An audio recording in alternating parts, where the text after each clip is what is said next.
श्री सत्यनारायण कथा प्रथम अध्याय।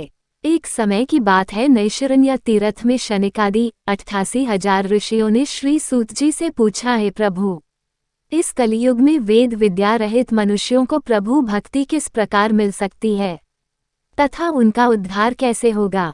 हे मुनि श्रेष्ठ, कोई ऐसा तप बताए जिससे थोड़े समय में ही पुण्य मिले और मनवांछित फल भी मिल जाए।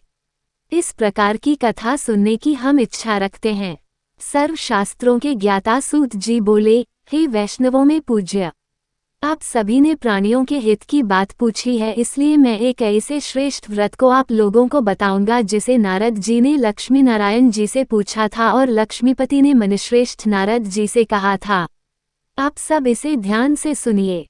एक समय की बात है, योगीराज नारद जी दूसरों के हित की इच्छा लिए अनेकों लोकों में घूमते हुए मृत्युलोक में आ पहुँचे। यहाँ उन्होंने अनेक योनियों में जन्मे प्रायः सभी मनुष्यों को अपने कर्मों द्वारा अनेकों दुखों से पीड़ित देखा। उनका दुख देख नारद जी सोचने लगे कि कैसा यत्न किया जाए जिसके करने से निश्चित रूप से मानव के दुखों का अंत हो जाए। इसी विचार पर मनन करते हुए वह विष्णुलोक में गए। वहाँ वह देवों के ईश नारायण की स्तुति करने लगे, जिनके हाथों में शंख, चक्र, गदा और पद्म थे, गले में वरमाला पहने हुए थे। स्तुति करते हुए नारद जी बोले, हे भगवान, आप अत्यंत शक्ति से संपन्न हैं, मन तथा वाणी भी आपको नहीं पा सकती हैं। आपका आदि, मध्य तथा अंत नहीं है। निर्गुण स्वरूप सृष्टि के कारण भक्तों के दुख को दूर करने वाले हैं, आपको मेरा नमस्कार है। नारद जी की स्तुति सुन विष्णु भगवान बोले, हे मुनिश्रेष्ठ, आपके मन में क्या बात है? आप किस काम के लिए पधारे हैं? उसे संकोच कहो। इस पर नारद मुनि बोले कि मृत्युलोक में अनेक योनियों में जन्मे मनुष्य अपने कर्मों के द्वारा अनेकों दुख से दुखी हो रहे हैं।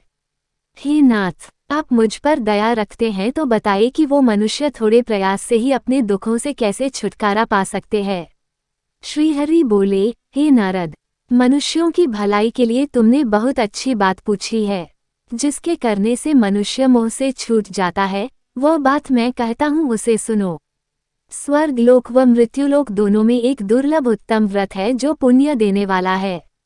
आज प्रेमवश होकर मैं उसे तुमसे कहता हूँ। श्री सत्यनारायण भगवान का ये व्रत अच्छी तरह विधानपूर्वक करके मनुष्य तुरंत ही यहाँ सुख भोग कर मरने पर मोक्ष पाता है। श्रीहरि के वचन सुन नारद जी बोले कि उस व्रत का फल क्या है और उसका विधान क्या है? यह व्रत किसने किया था?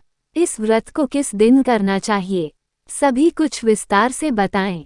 नारद की बात सुनकर श्रीहरि बोले, दुख व शोक को दूर करने वाला ये सभी स्थानों पर विजय दिलाने वाला है। मानव को भक्ति व श्रद्धा के साथ शाम को श्री सत्यनारायण की पूजा धर्म परायण होकर ब्राह्मणों व बंधुओं के साथ करनी चाहिए। भक्ति भाव से ही नैवेद्य, केले का फल, घी, दूध और गेहूं का आटा सवाया लें।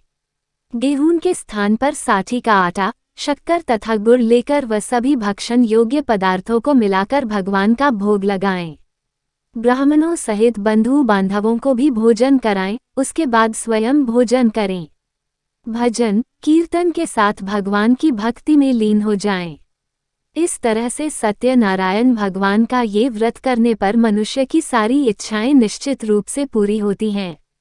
इस कली काल अर्थात कलियुग में मृत्युलोक में मोक्ष का यही एक सरल उपाय बताया गया है। इति श्री सत्यनारायण व्रत कथा का प्रथम अध्याय संपूर्ण। श्रीमन नारायण नारायण नारायण, भज मन नारायण नारायण नारायण।